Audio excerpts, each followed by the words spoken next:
the breakdown. Each week, we're going to take a lie that has been spread throughout our community, and we're going to break it down and make sure that you know the truth. Let's get it.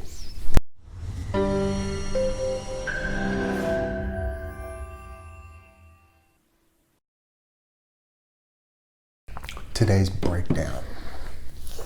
What is today's breakdown? Hands up, don't shoot. Hands up, don't shoot. I remember hands up, don't shoot. It was August 9th. It was the day after my mother's birthday. August 9th, 2014. Guy Michael Brown, young brother. He went to a convenience store and he strong-armed the convenience store for some cigarillos. Stole a whole box of blunts. Okay, so him and his buddy headed back home with the blunts. I don't know what they're gonna do with the blunts. Maybe smoke them.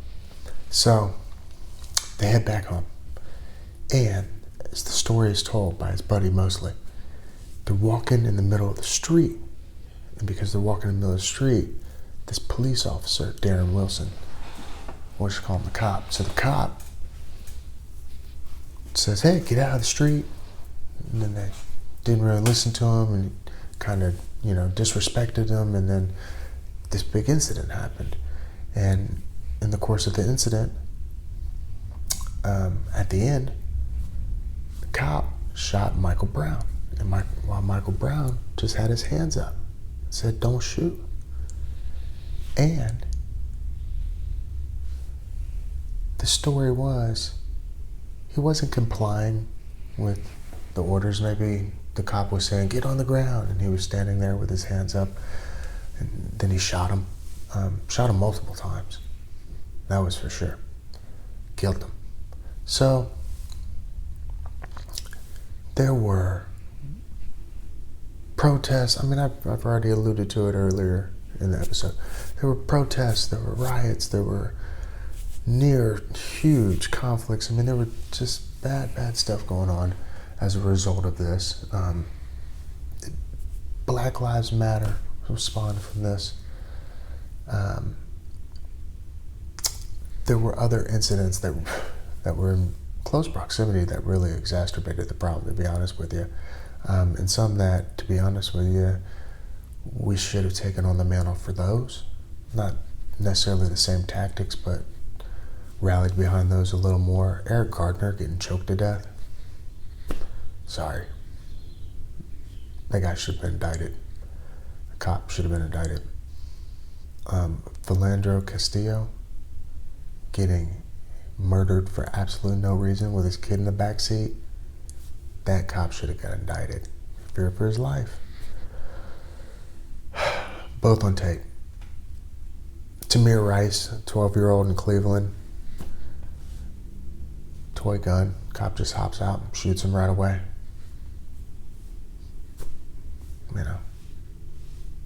But we got behind Mike Brown. Mike Brown and his buddy telling stories. So the cop, Darren Wilson, the cop, he said, "No, that's not what happened. When the confrontation happened with that kid, there was a fight in the car. He tried to go for my gun. And since he went for my gun, then he ran off, and when I pursued him, he started charging me, and I had to kill him." It's like, fear for your life, huh? One of those. So I remember, that was a huge deal. So anyway, when it came all down to it, Eric Holder, who was the Attorney General under President Obama, this all happened under Obama, they did an investigation of the police department and Darren Ferguson, as well as the specific incident with Mike Brown and Darren Wilson. They found the police department completely corrupt and racist. There's been hopefully some real big fixes that have gone on in there. I don't know. But as it comes to hands up, don't shoot. Remember the Rams, St. Louis Rams, ran on the field, hands up, don't shoot. The people in the news, I mean, all types of stuff. So Darren Wilson's claims were dismissed as lies. You know, another white dude scared for his life, killing an unarmed black man. Eric Holder, this is what his report said, coming out of the Department of Justice. In terms of the fight in the SUV, this is directly from the report, page 6. Wilson and other witnesses stated that Brown then reached into the SUV through the open driver's window and punched and grabbed Wilson. This is corroborated by bruising on Wilson's jaw and scratches on his neck, the presence of Brown's DNA on Wilson's collar, shirt, and pants, and Wilson's DNA on Brown's palm. While there were other individuals who stated that Wilson reached out of the SUV and grabbed Brown by the neck, prosecutors could not credit their accounts because they were inconsistent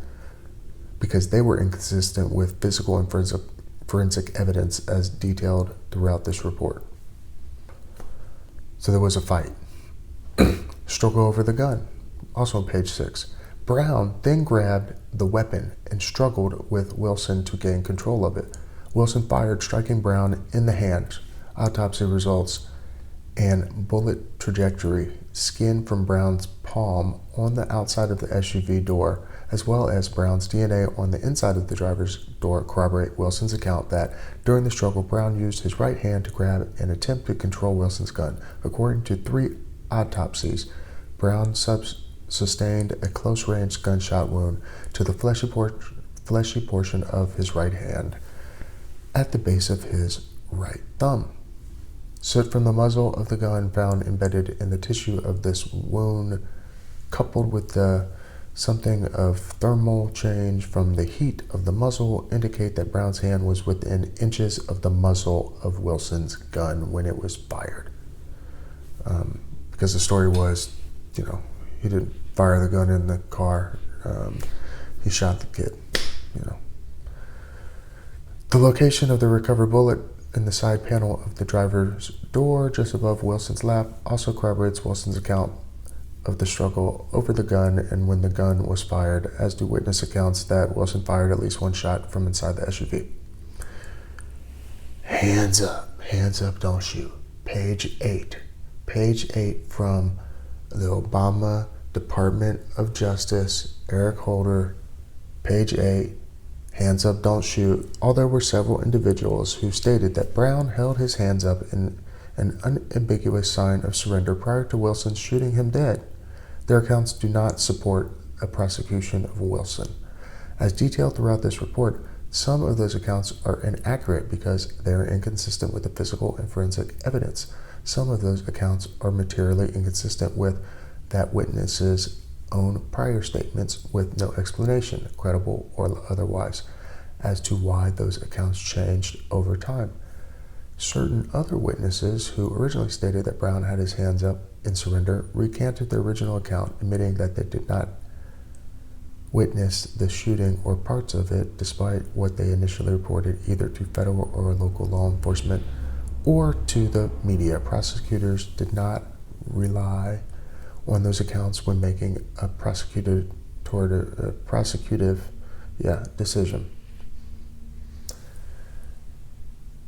While credible witnesses gave varying accounts of exactly what Brown was doing with his hands as he moved towards Wilson, i.e. balling them up, holding them out, or pulling at his pants up, and varying accounts of how he was moving, charging, moving in slow motion, running, they all established that Brown was moving towards Wilson when Wilson shot him. Although some witnesses state that Brown held his hands up at shoulder level with his palms facing outward for a brief moment, these same witnesses describe Brown then dropping his hands and charging at Wilson. The DOJ report says something on page, yeah, that's the DOJ report on page 44. It goes on. So anyway, it's lies like this that cause so much anguish in this country. And I'm going to tell you, I'm not one of these people that say police shootings are no big deal. I know they're not an epidemic, but police harassment, police brutality, police shootings are a reality and a real issue in this country. They're not an issue like Chicago.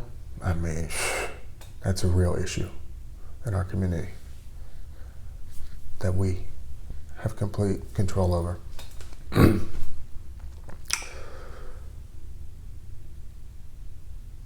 So, the reason it's important to not be lied to about these things is because, again, look at what that initiated, what type of response that began. And again, I already named off several other things that worsen the problem. But I thought you should know the truth on this one, because hands up, don't shoot was BS. And if you're going to make an argument about police brutality, police shootings, you should be credible. And I want you to be credible about it because, again, it is a problem. And I don't want you to use terrible lies that are there to stoke fear and anger and division and light a match to the race war.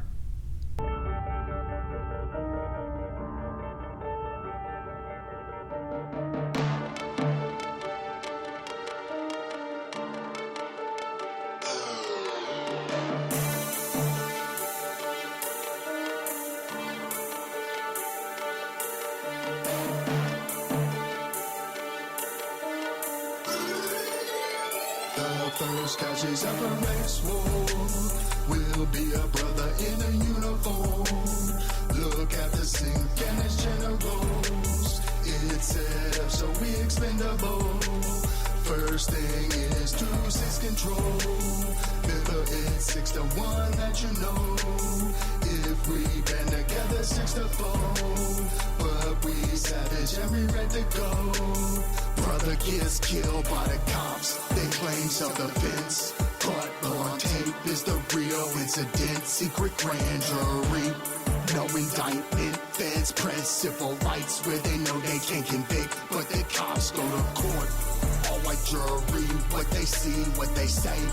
Not guilty, riot started immediately outside the station. Sniper kill back, cop shoot back, niggas run. The first casualties of a race war will be every brother just sworn. Yeah, you got pistols, even ARs. What military calls small arms. They got Humvees, flares and napalm. An ability track your iPhone. But don't underestimate killers. That's why we call guerrillas. Protesters shoot back, but they killed by the cops. Graphic video of the incident. Primetime drops, riot spread, call the feds. Cops mobilize, federal troops come in to quell the violence, but they know it only takes one incident of mass murder. Using gay, they acquit with effect from the military and from police. Next phase, acts of terror against unity. The first casualties of a race war will be the freedoms of America. After we shake ourselves to the core, globalists will then declare war. It's the same plan they had before. Ain't just confined to our shores. Wanna set up one world control. New world order NWO. But first feds start raids, huge shootouts, fighting in the street, in the loop, no doubts. Raises toward command posts, all taken out in coordinated attacks. Now we call rebels next white militias. They begin to form, they say protect their hoods, but they quickly morph into mobs, thugs, vigilantes, and we both terrorizing each other's communities. And that's just the opening salvo.